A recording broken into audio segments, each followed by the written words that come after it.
ఆదేశానుసారంగా జిల్లా పౌర సంబంధాల శాఖ ఆధ్వర్యంలో తెలంగాణ సాంస్కృతిక సారథి కళాకారులుగా మన కల్కుంట్ల గ్రామానికి రావడం జరిగింది.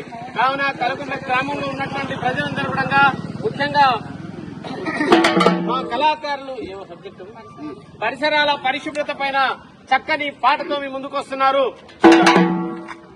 మీ అందరు కూడా నమస్కారానా.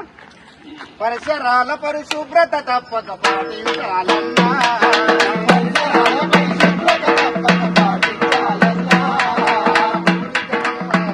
మనమే కాపాడాలన్నా, ఊరి జనం ఆరోగ్యం మనమే కాపాడాలన్నా, ఆరు బయట మన విసర్జన